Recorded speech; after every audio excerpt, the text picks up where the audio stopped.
welcome to Sabai Talk, a podcast about Thai food, Thai culture, and the Thai way of living. I am Hong Thaimee, New York City-based chef and the founder of artisanal sauces, Thaimee.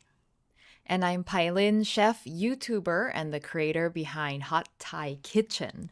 So today is our first episode of season 2. We wrapped up our season 1 with a live cooking class at the end of last year. If you missed that, you have to go check it out. It's on my YouTube channel. Chef Hong made a beautiful green curry pot pie, and I made a special papaya salad and a great mango sticky rice cocktail. So make sure you check that out. How was so your fun. holidays? Yes, My really holiday was really lovely. I basically had a quite intimate one actually because our family, my partner's family is in London. My family is in Thailand, but we decided to just stay two of us right here in New York City Oh, that's and nice. pretty much did nothing. It was a gift.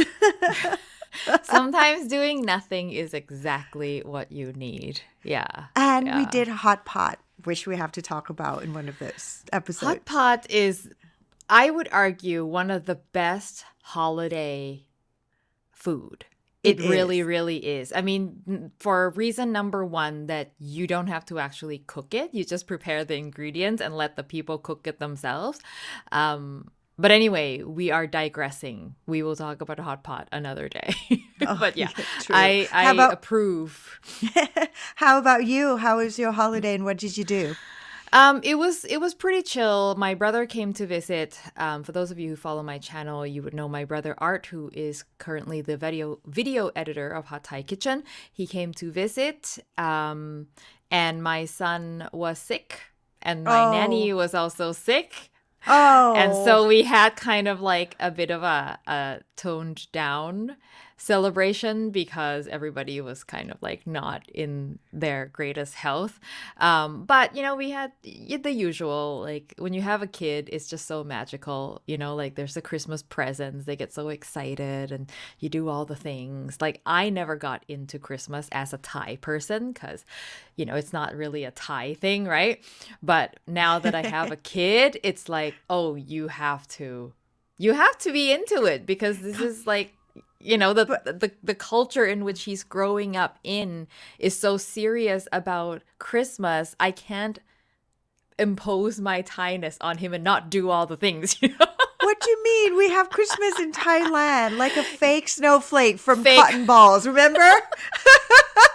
That's how we celebrate Listen, Christmas. this is kind of related to what we're going to talk about today, which is the Lunar New Year. But I mentioned in my newsletter that Thai people don't celebrate Christmas. And I had a couple people like, what do you mean? I went to Thailand and like every place was decked out. I said, listen, there is a big difference between decorating for Christmas and celebrating for Christmas. Everyone loves to decorate, right? In Thailand, it's like we take the decoration to the nth degree.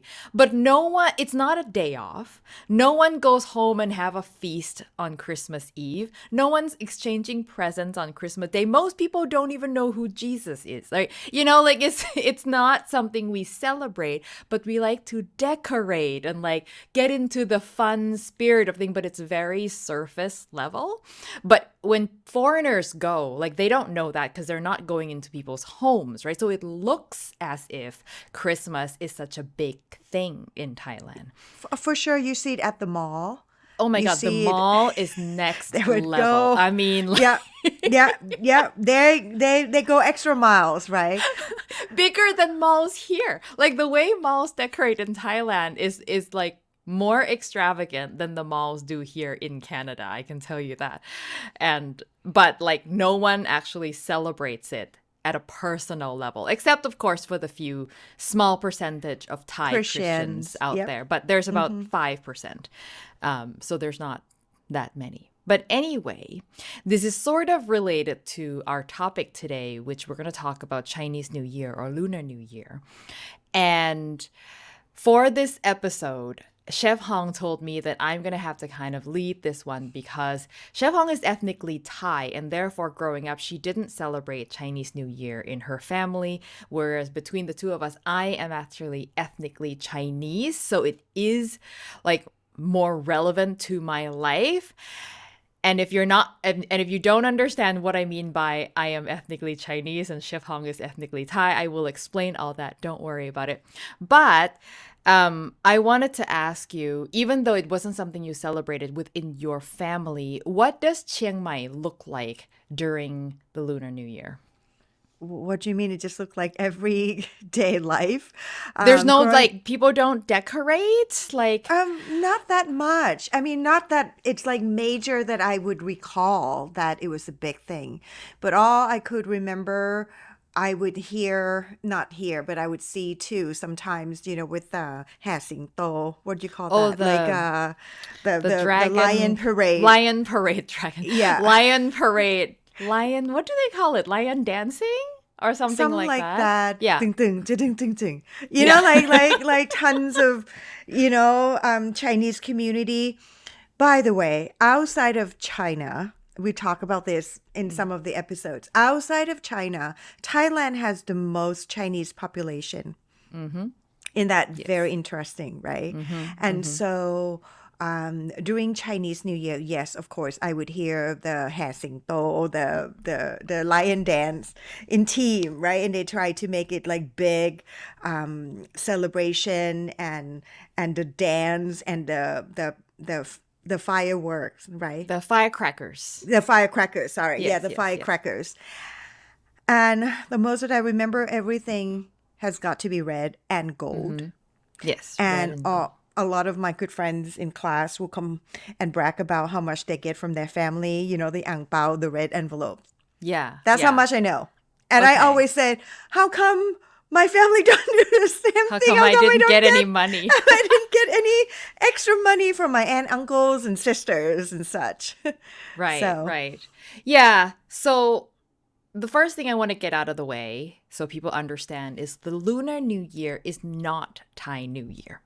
Okay, so the Thai New Year, which I'm sure we will cover in a different episode, is called Songkran. It mhm. happens in April and it's actually referred to as the Solar New Year. So it follows a different calendar based on the position of the sun and all this stuff. So the Lunar New Year is not inherently a significant Thai event. The only reason it is significant in Thailand today is, as you said, Thailand has a huge Chinese population. In fact, biggest in the world by a long shot. And I am one of them. My family are on both sides are Chinese immigrants. I am third generation, which means that my grandparents were the people who came to Thailand. My parents were born in Thailand and I was born in Thailand. Okay. So, ethnically, we are Chinese and therefore we still celebrate the Lunar New Year. And because it's just, there's so many of us, when you go to Thailand, it's going to look like, just like Christmas, everyone celebrates it. It looks like that because like people, the shops will decorate, the mall will decorate, right? Like there'll be just stuff around. But at home, it's only the ethnic Chinese people who do anything ceremonial at all.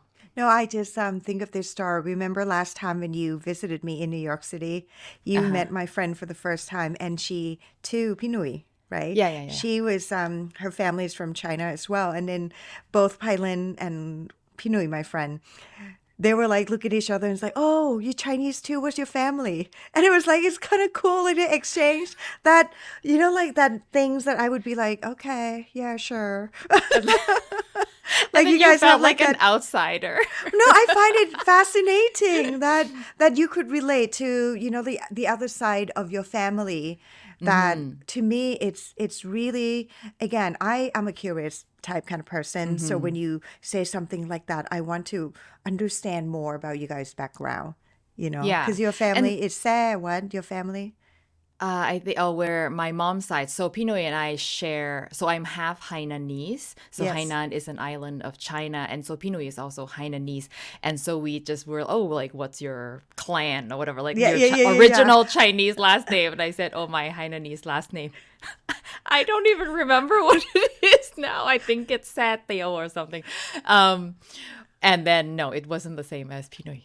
But anyway, so I want to take this time to clarify further that in Thailand, even though most Thai people look more or less, similar, there are many, many ethnic groups that make up quote unquote Thai people, right?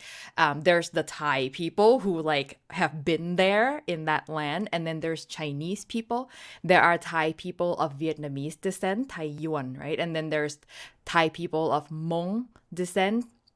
So there's lots of different ethnic groups that I don't even know them all.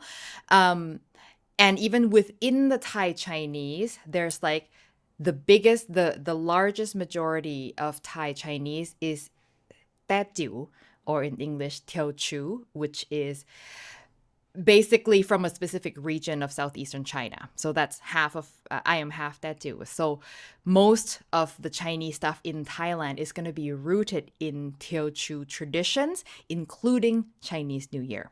So there's so much nuance around this, but basically there are many, many ethnic groups, the Chinese being the largest one, and within the Chinese, the Teochew is the largest one, and that is the dominant one. Which brings me to another thing that I want to get out of the way before we move on is the wording of Lunar New Year versus Chinese New Year. So for a long time, we just say Chinese New Year, right? And Mm-hmm. then maybe a few years ago, I think I got called out on social media for saying Chinese New Year because it is Mm-hmm. not inclusive, because not everyone who celebrates the Lunar New Year is Chinese, right? Which is understandable. However, in Thailand, it is called Trut Jin, which is literally Chinese New Year. So because it's not Thai New Year, so from the perspective of Thai people, it is actually a Chinese New Year because that's the only reason why it's relevant in our country. So I say that to mean that when you're talking about the Chinese New Year in the context of Thailand, it's a Chinese New Year. If you say Lunar New Year, that word doesn't even exist in the Thai language. People have no idea what you're talking about, right? So and if I say Chinese New Year, that's because we're talking about it in the context of Thailand. So the thing about Chinese New Year celebration in Thailand, it varies hugely between families. And based on my observation and my discussion with my friends is how hardcore you are about all the traditional things. Like if you go to China, it's a huge event. Like it spans for a week, all the things that you have to do. And it's a huge process from beginning to end to celebrate. But in Thailand, it's kind of toned down a little bit because we are generations removed, right? And in the family, how hardcore you are about these things depend on how Chinese they still feel and how Thai they feel. And usually this means whether the first generation is still alive and well. So Mm-hmm. I talked to my friend. I asked him in preparation for this episode, I said, hey, you're Chinese Thai. What does it look like in your family? And he said, when my grandparents were still alive, we were hardcore about it. Mm-hmm. But now that they are not there and they're the first generation, they're the connection, they have lost the main connection to China. And so now they still do all of the things, but no one's really as strict anymore about Mm-hmm. how things have to be. And it's the same in my family. The only people who are still really into it is the first generation, but there are only a few left. And they're old and they're not able to do many things. And so it's now kind of left to my parents' generation and my generation. But because we're all born and raised in Thailand, we don't feel super Chinese. Like, I don't Mm-hmm. feel Chinese. I didn't even know I was Chinese until I was like 10 years old, okay? Like, that was a huge identity crisis for me. But how how did you did I find out? find out? Yeah. So I went to school, elementary school, and the kids at school started asking, "Hey, are you Chinese or are you Thai?" And I was like, Out of the "What are you?" blue? Just Well, like, it was just like part of kids getting to know each other, like, uh-huh. "Oh, are you Chinese Huh. or are you Thai? What's your phone number?" Just it just comes up when kids talk, right? And I did not understand the question. I was like, "What do you mean? Aren't we all Thai?" Like, I just didn't understand it. And I went home and I asked my parents and I said, "Oh no, you are Thai, as in you're born and raised here. But all of our blood is Chinese." And you would not believe the crisis that caused in me as a person. Like, Trust me, I all understand. this time, I was Yeah. like, holy. I was like, what? No, I It was completely understand. huge. Yeah, it was huge. And same thing that happened during Black Lives Matters, right? A couple of years ago when BIPOC came out right here. I got a text like, "Oh, those who are BIPOC and have a small business, let us know how can we support you." And then I turned around to my partner. It's like, what does it mean BIPOC? Yeah. We don't have to get into that. But once I Yes. found out the meaning of it, it Yeah. took me a long time to digest. Aren't we all have the same color? Mm-hmm. Aren't we all human? Anyway, so Yeah. for you, so when you found out that you have the Chinese blood, how did you absorb that? I was kind of devastated, to be honest, because like by that time I had been like indoctrinated into the school system, and the school system teaches you to be a proud Thai, right? Uh-huh. Like, you're Thai, you sing the Thai national anthem, and like some amount of nationalism had been bred into me. And so when I found out that I wasn't Thai, I was sad Well, you because, were like, Thai Chinese.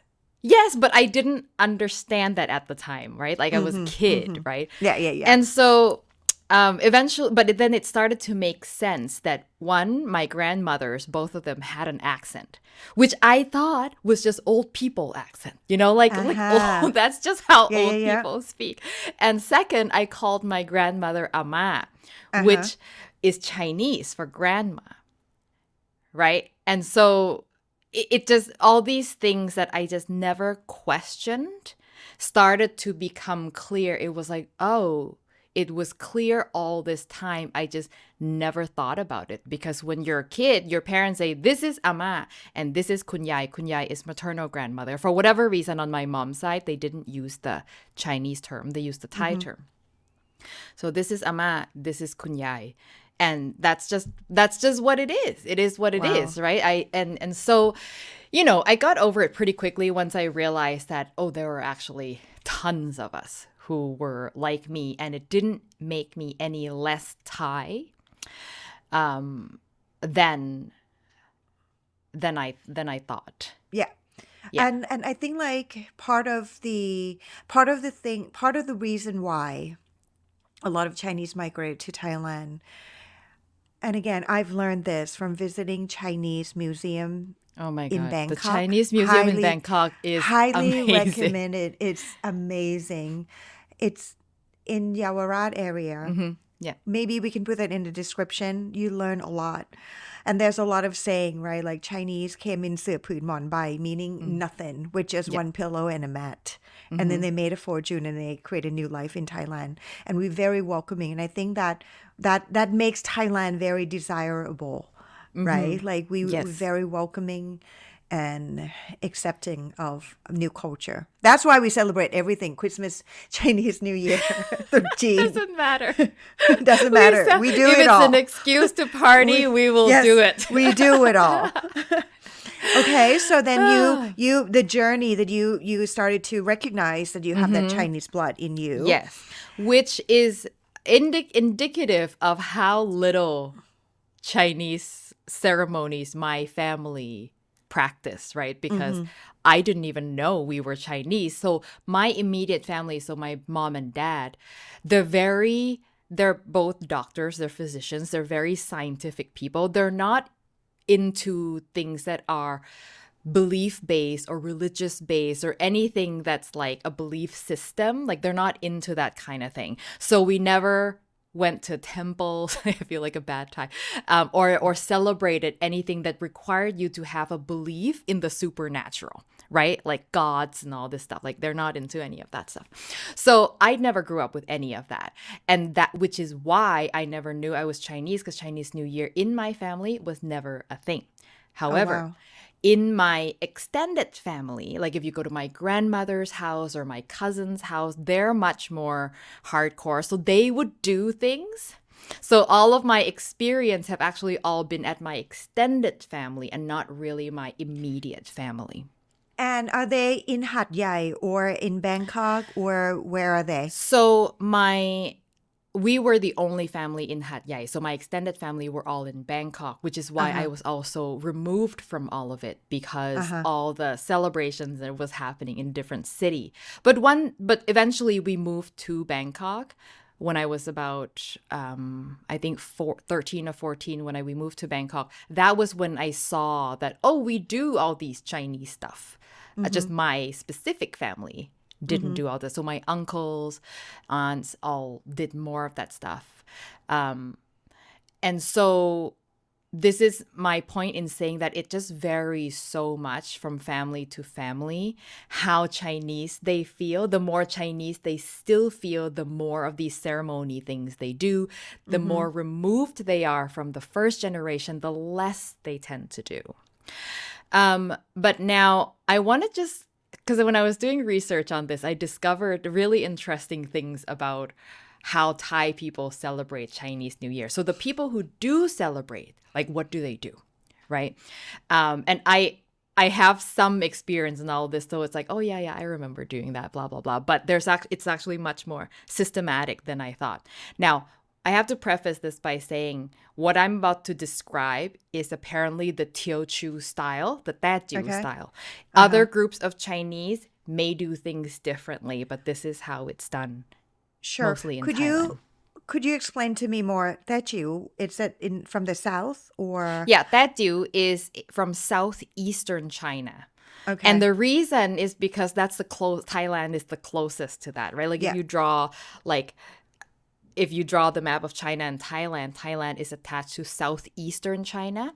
So Mm-hmm. that's the Chinese people who came. There's Okay. also the Fujian, or what we call Hokkien, and the Ket, Hakka, and the Hailam or Hainan. So those are the other bigger groups in Southeast Asia. But in Thailand, Teochew is the biggest one. So could you give some example of what city would be that you? I have no idea. All right. I Now think that's your there's a homework. city. I'm gonna call you tomorrow and ask you that. I think it's called Chaozhou. Okay. Yeah, I think the like if you look on Google Maps, it's Uh-huh. Chaozhou. So we will Interesting. get comments, I'm sure. But anyway, for Chinese New Year, basically there are 3 main days. Okay. Okay, if you're hardcore about it, there are more days that you can celebrate, but Uh-huh. the bare minimum is 3 days. The first day would be the equivalent of December 30th, so 2 days before New Year. Okay, Okay. the first day that's called Wan Dai. Wan Dai Uh-huh. means, have you heard of it? So Yeah, there's 3 spending. days. Wan Yeah. Dai, Wan Wai, like a Wan Tiao. So Wan Yeah. Dai is spending day. That's the day Yeah. you go out to buy all the things that you Mm-hmm. need Mm-hmm. to to do the ceremony and celebrate. And the second day, I would say is the biggest one, is called Wan Wai. And why, I have to explain to you what it means. There's no real direct translation in English, but basically it is the act of um, offering and paying respect to whoever it happens to be. It could be a god, a goddess, a deity. It could be your ancestors. It's the act of like placing all the offering at the altar, having a statue or a photograph of the people you're paying respect to, and then lighting the incense. Like that's what we call why, the whole process. So the Mm-hmm. second day is the day that you do that. So that would be the equivalent of New Year's Eve, Mm-hmm. one why. Mm-hmm. And this gets intense. Like in my family, we why just once in the morning, but technically, the first thing you why is the deities, the gods, the goddesses, and all that. That's what you do first. And then when you're done, you why your ancestors who have passed away. So then you put the photographs of your grandparents and all of that on the altar. You have all the food offerings and you speak to them in your mind and all of that stuff. And then in the afternoon, people would go out and why what we called sampavesi, which is the wandering spirits. So the people who have passed but haven't been reborn yet. They're just kind of the ghosts, basically, that are still wandering around, including living beings that are not human beings. And then we also, as a kid, I loved this part, burning of paper money and paper luxury goods. And the idea is you use fire and smoke as a vehicle to get all this gold and money to your ancestors. So traditionally, it's just like paper money and gold. Nowadays, you can get paper iPhones, paper. No way. Yes, paper Lamborghinis, like all the luxury goods you can think of turned into like a paper model, and you burn that so that your grandparents can like have an iPhone in the afterlife. I don't think the ancestor would probably don't understand what iPhone or the Lamborghini I know, is, right? because It's it did like, not exist back then, right? I'm thinking you're like burning iPhone, like they don't even know how to use it. I But love it. this is the evolution of Amazing. Chinese New I Year. love the creativity and the entrepreneurship on Yes, this. I know, right? Very creative. But nowadays, I just found out they are discouraging this practice because Bangkok has a big pollution problem already. Like we're constantly like having to deal with a high PM 2.5 level, and it's just and like the last thing you want is for a whole bunch more of people to smoke. start burning paper all at the same time, right? Yeah, Like, so yeah. they're discouraging that. But anyway, that's one of the things that they do. But as a kid, it was super fun to just like throw all this money into the fire. And it's the one day you just get to randomly burn things. So kids So it love this seems part. like everything has meaning behind that. Yes, Right? everything has meaning, and down to even the food that you use to offer to the gods and ancestors, which I'll get to in a minute. But on one Y, on the second day, you would also technically have a feast together with all the family members, and you would eat the food that you use to offer the in the ceremonial part. But So the thing is, what's typically on the menu? Because so you have to have, yeah. Yeah, because from my, the my observation, I see in Yes. the market, then you would see หัวหมู, right? The head of the Yeah. pig. Yes. Yeah, I see oranges. I see Yes. sometimes you have duck, Yes. and gotta be something noodles. So it's like Yes. longevity, Yep. and something vegetables. Vegetables I don't see as much. Really? Green. Fruits, lots of Yeah. fruits. So mainly in my family, you have to have chicken, duck, and pork. Okay. So Have to be chicken, 3 of them? yes, chicken, duck, and pork. So typically the chicken is whole and just simply poached.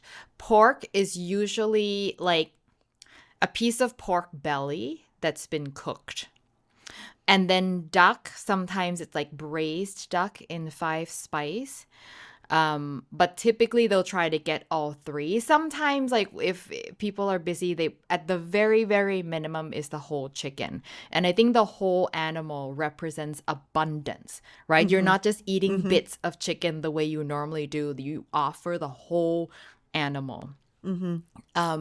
And then there's noodles, which represents longevity. And we Thai people, this is not like my Chinese in-laws, and I'll get to that in a minute, don't do this. But Thai people love to have salapao. Salapao is steamed bao. buns Yeah. with whatever filling, and it represents, I think, like, I don't know, like everything represents prosperity and abundance. Okay, let's just leave it there. Prosperity, abundance, Sure. riches, And I see wealth. there's some kind of like Chinese mochi, right? ขนม Yeah, ไหว้พระ so จันทร์ is it the no, same no, thing ขนมไหว้พระจันทร์ is for a different, that's moon cake, that's for a different occasion. ขนมเข่ง is okay what you're thinking of. So ขนม yeah เข่ง with the red stem in the yeah, middle ขนมเข่ง is it's like a mochi. It's made from glutinous rice flour. I think in Cantonese they call it ningo, and it's a very plain thing. It's just like just glutinous rice rice and flour flour with sugar and steamed in little banana leaf cups. They put a red dot on it because everything has to have red for Chinese New Year. And then the thing itself does not taste very good. So you slice it and then dip it in egg and pan fry it. And then it's much more delicious. interesting And for the Thai people, we also add coconut milk really to make it wow more, as a liquid to make it more delicious, which I don't think all Chinese versions of this thing I have so many questions use it. going on in my head right now But let me I mean let me this get is out this all the things first so we don't get too sidetracked. Oh, and then on the one why on the second day, another thing that we do is another thing that Thai people specifically like to do, which I don't know if this is true of other Chinese, is we like to go around and visiting many temples. Like why หลายๆ วัด so you for get good luck together with your friends, and now that you've done your at home why, right, you go outside to the temples and shrines, and then you why the specific gods at those specific temples and shrines. And nowadays, of course, you have to take an Instagram photo at every shrine, every temple. People like to dress up too in Thailand, yes so we dress I up dress in up like even today for fun in the red in like in Chinese red Chinese background dress. yeah Chinese dress So then you go around in the afternoon to these shrines, right? And then interesting around the turn of the night from New Year's Eve to New Year's Day at around midnight, if for the people who are hardcore, they stay up to why a specific god of luck to bring in luck for the new year. And that's when you do the firecrackers and a specific dessert and to symbolize good luck. It's called ขนมอี it's like little dumplings in syrup. And wait then that's it. is it the dumpling with black sesame seed inside No, that's บัวลอยน้ำขิง. That's different. My Chinese in-laws eat that, but for Thai people, for this specific time, it's ขนมอี. There's nothing inside. It's just little pearls of like sure บัวลอย type thing, like a like chewy. I've never had it. I've just seen it. It doesn't look very good. It looks like it's just like sweet and not a whole lot of flavor.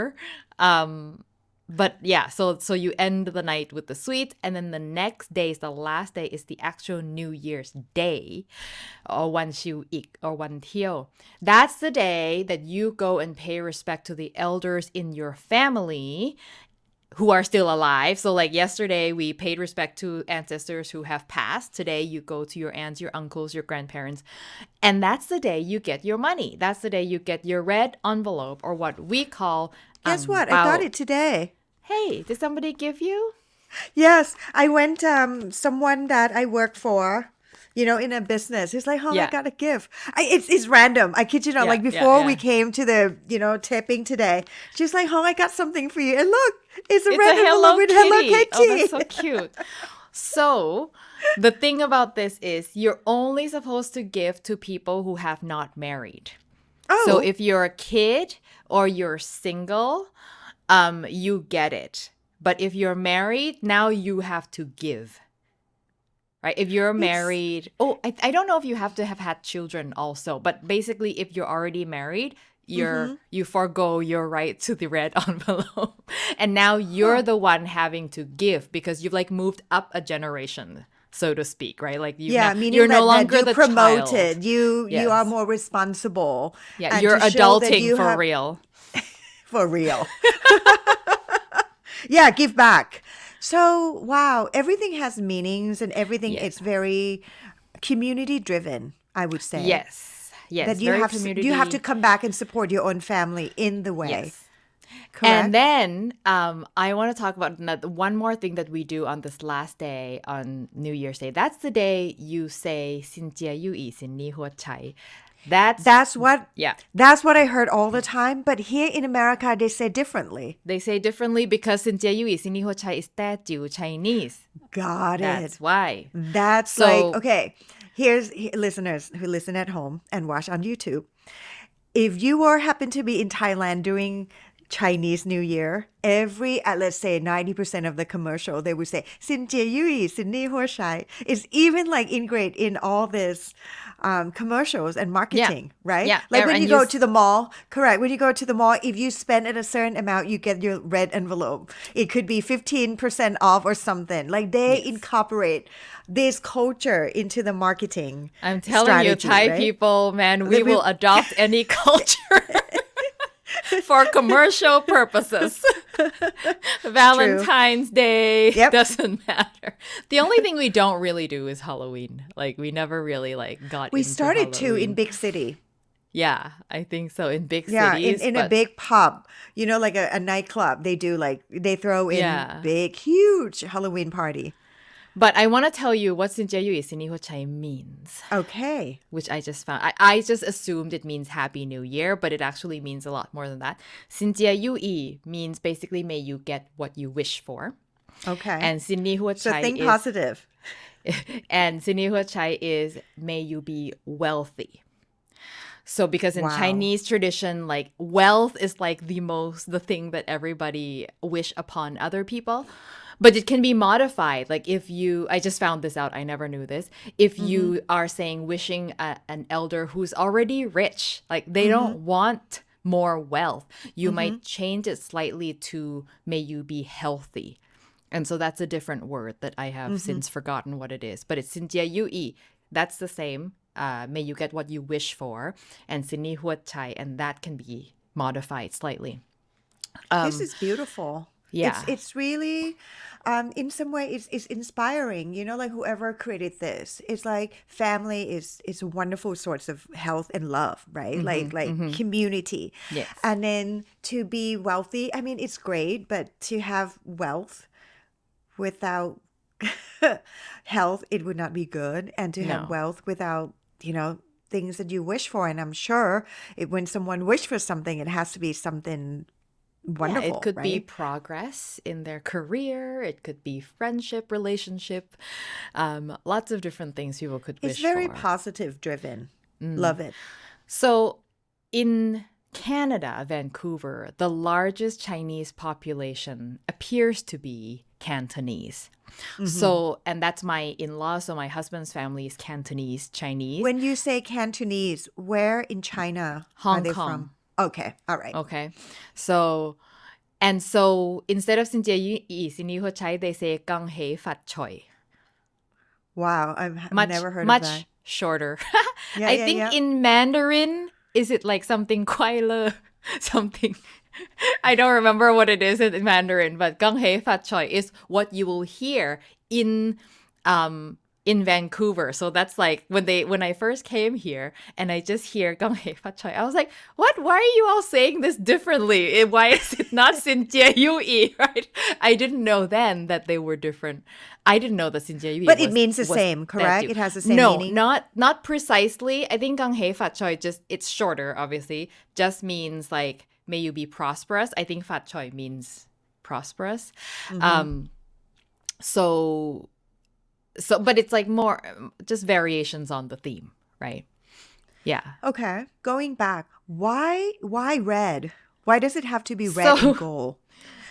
So I didn't know this. Gold, I think, is because of money. For sure, yeah, that But red, I understand just that. found this out. I haven't fact checked it, but as I was sort of reading up on this, so the original story is that there is like a demon that comes out on New Year's Eve, and red is the color that repels the demon or some Wow. bad creature that will like ruin your new year.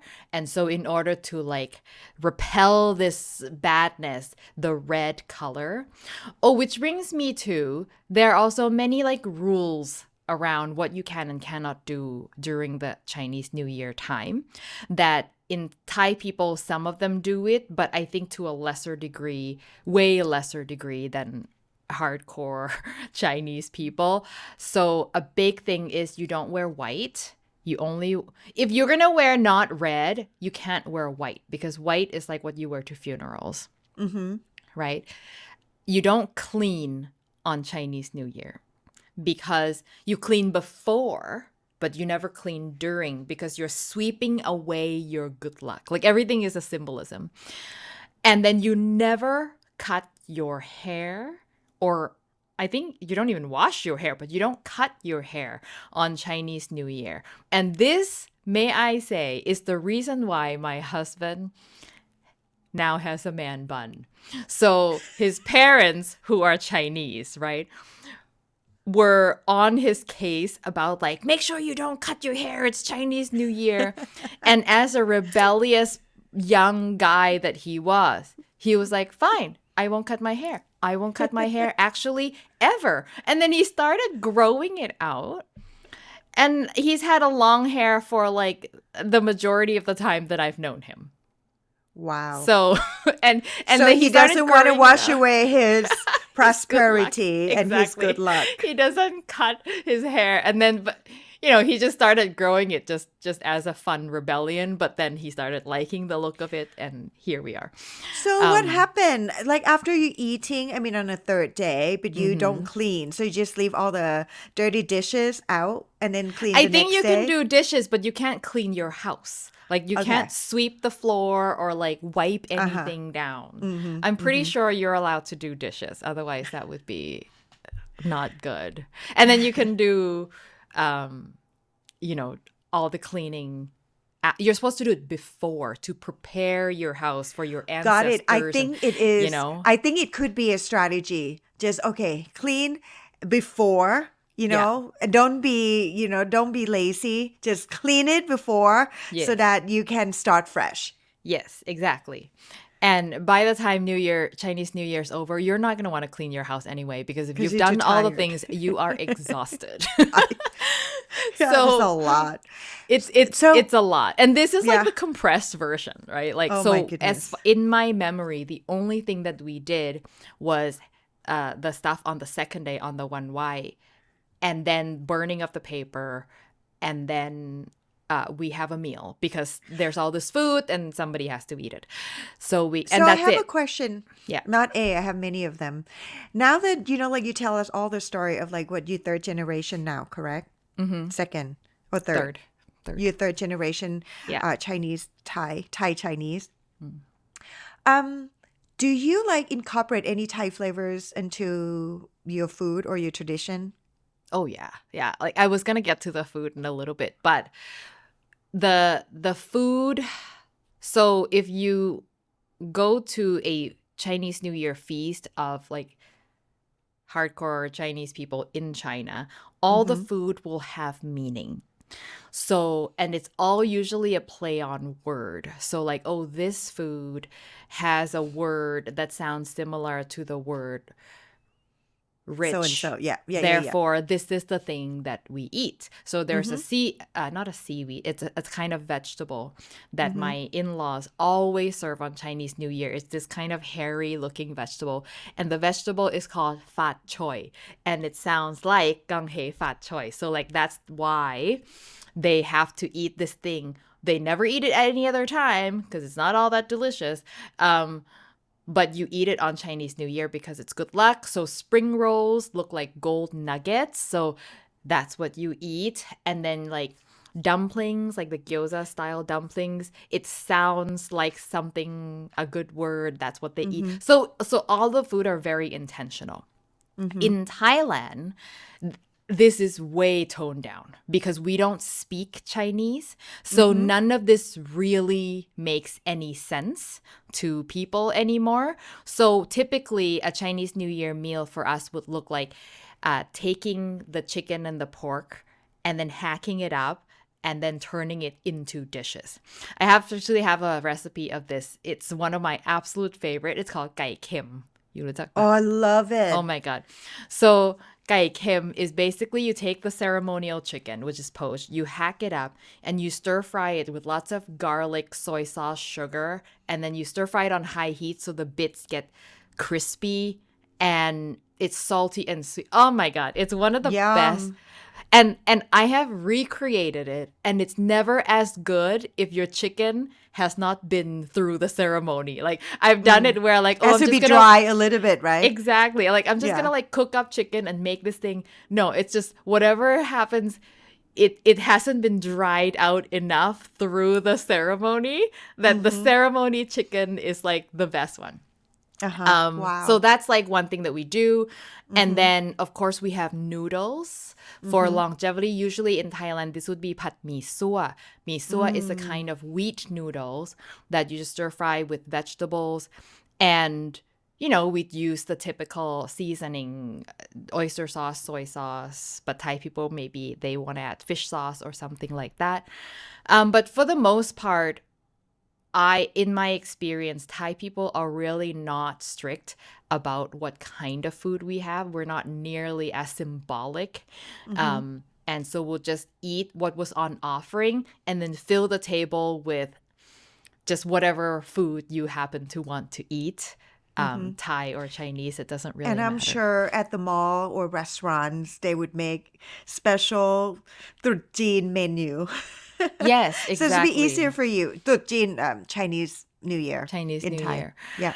And then there's one thing, though, that I do see that I think is a Thai dessert that's been incorporated into the Chinese offering is khanom toi fu.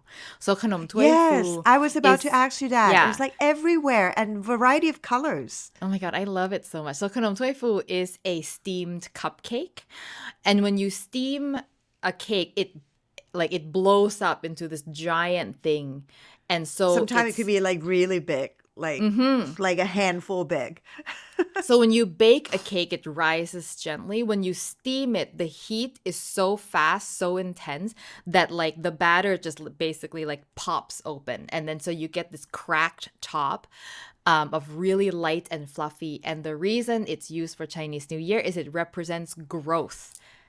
Right? Like you get bigger and better, you grow so significantly that you explode at the top. And then, so that's khanom toi fu. I've always wanted to make it, but a good khanom toi fu requires this one ingredient that I can't get here. It's a chemical emulsifier, SP. Do you know it? It's like used mostly in commercial bakeries. It's not something you can easily get at the store. And it's basically a chemical emulsifier, and it creates that super soft and tender texture, like a perfect khanom toi fu kind of has to have it. If you make it without, it's just not going to be as good. But I've been wanting to try it anyway. It's And so, if yeah. you happen to be in Thailand during this time, you might spot this khanom toi fu, the steamed cupcake, because it's so easy to see because they Yeah. made it in kind of fuchsia paper cup. Yeah, like it's always red or fuchsia, and Yeah. the cake itself is usually It's pink, white white or sometime white. pink. Yeah. Yeah, white or But these days pink. they have yellow, they have pink, they have all kinds of colors. Yeah, but for Chinese New Year, it has to be like not too not like green or blue. That's the wrong theme. And I think usually the Thai ones, well, I don't think this is a Chinese one at all. So I think khanom toi fu is a Thai dessert that's been incorporated into it, or somehow it came from China but it got modified into what it is today. It's scented with jasmine, กลิ่นมะลิ. Usually the flavor that is put into it is jasmine extract. So it's very unique. Interesting. Yeah. I think that I've learned so much from our conversation today. And You know what? I am backtracking. I don't know if I get these two confused. There's khanom toi fu and there's khanom pui phai. I actually think, and they're slightly different. They're both like puffy steamed dessert. But I think Pui for phai this is has actually tons of pui colors. phai. Yes. I think toi fu is based from rice flour, fermented rice flour. Anyway, it is whatever it's actually called. It is a fluffy steamed cupcake one way or another. Well, we'll put a I disclaimer and I a always get description. these two confused. I never know which one is which because the names like describe both things the same way. So, yeah. So basically, Thai would celebrate Christmas and New Year, and then 3 weeks after, We celebrate we Chinese New celebrate Year. Chinese New Year, and after that we do Valentine's Day.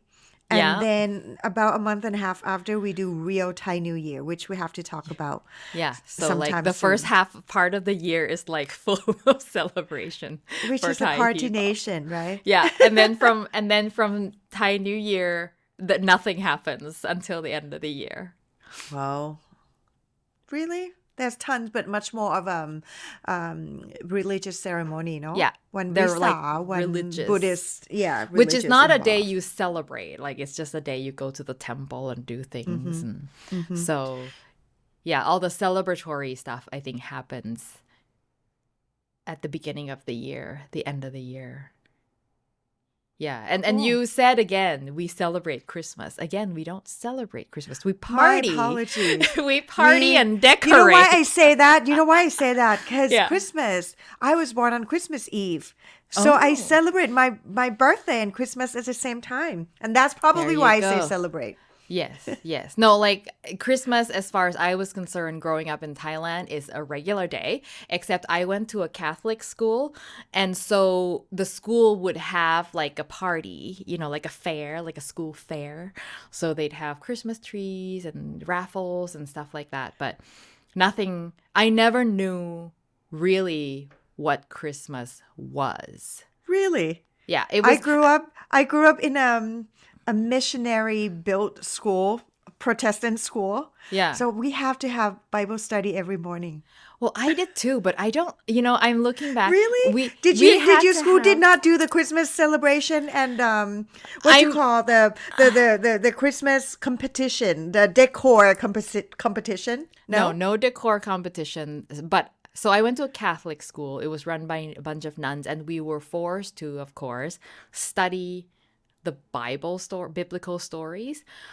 But I think I never really understood what the heck we were studying. Like, I thought they were just stories. Like, I didn't know that it was being presented as these things actually happened. It was just like, we watched cartoons about the story of Moses. We watched Of cartoons course. about, and Yeah. as a kid, like I just didn't question things. It was like, okay, so we now have to like watch these cartoons and okay, this happened. But because it was cartoons, my assumption was It was this is just a just a story. story. Uh-huh. And then comes Christmas time, the school would have like Santa Claus and Christmas trees and they'd have a They do it fair all. and like we'd sing Christmas carols, but like none of that really like meant anything to me. Like, it was just like, this is just what you do. I guess.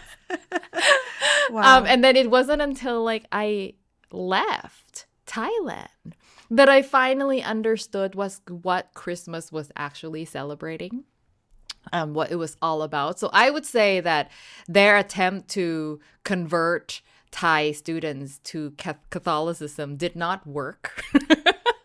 Because maybe we were just too young. Like, I don't know, like we just didn't really understand. And then it only lasted to grade 6. So from grade 7 onward, we started studying Buddhism. Isn't Really? that weird? Yes. So Okay. it was Christianity up until ป .6 into 6th grade. 7th Yeah. grade, we switched gear and now we're studying Buddhism and the Buddha and all of this stuff because that's actually part of the curriculum, the Thai Yes. school curriculum. So you have to study it. So I guess they no longer had any space in the school day to insert Christianity studies. So Uh-huh. then that was the gear switch. But I remember like, oh, I guess we're like switching to Buddhism now. In my household, I grew up with Sabai. They're doing merit every morning before the school bus come pick me up to school. Uh-huh. And then when we arrived to school, we had a Bible study. So I'm always like get everything mixed up since I was young. Like, oh my goodness, all I have to be is just a good person. That's all and my Yeah. family has a long line of, like Buddhists and, they have their own temple. Could you believe Yeah. that? Wow. My family has a family temple. Wow. So I know it's kind of grand. So it's always like I'm always curious about life and death. But anyway, that's another story. All I'm saying is like it we grew up in a culture where a lot of new cultures and studies and religions are very welcoming, correct? That's Yeah, yeah. how we can incorporate that into our own culture of a Yes. Thai something. Right. Yeah. So there you go. That is the story of Chinese New Year In as it Thailand. in Thailand. Oh, I wanted to just end briefly just to contrast it with Chinese New Year here in Canada with a Chinese in-law family. So I think the same kind of applies is the further removed you are from first generation, the Mm-hmm. less you do. So my husband is second generation and he Mm-hmm. basically does nothing. Like unless his parents are doing something, he's not doing anything. He's only going along and participating in the dinners and all of this stuff as needed. So as I'm thinking about this, I wonder what Chinese New Year will look like in Thailand like 2 generations from now.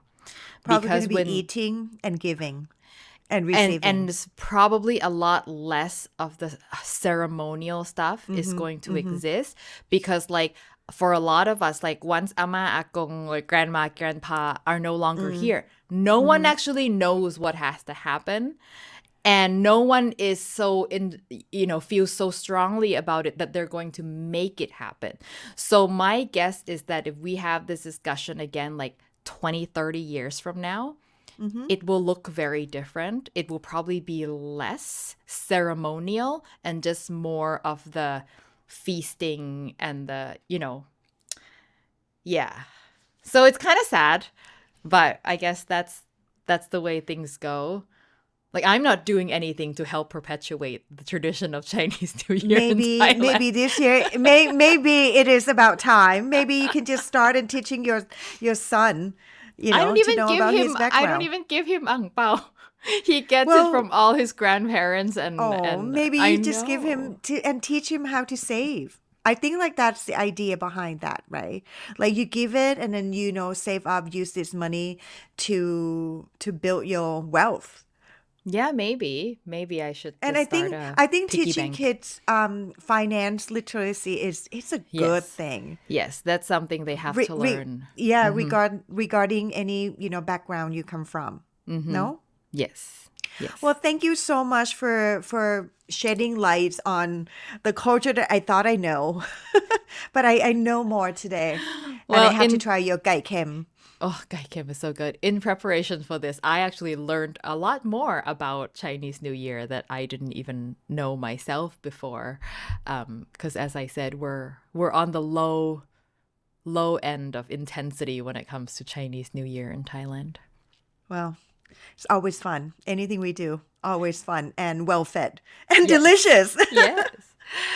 Well, So, thank you everyone, as always, for watching and listening. And if you want to get in touch with us, you can reach us at sabaitalk at hongtaime.com. You can reach me at Hot Thai Kitchen on Instagram, or hotthaikitchen.com is my website where all my recipes are. and as for me now, I have a YouTube channel as well, inspired by Hot Thai Kitchen. I have it at Hong Taime, where we share these videos, and I started to do some modern and healthy Thai inspired recipes so that you could stay healthy because health is wealth. But That's for right. now, thank you for listening, and we cannot wait to share more in our Sabai Talk Season 2. สวัสดี For ค่ now, สวัสดีะ ค่ะ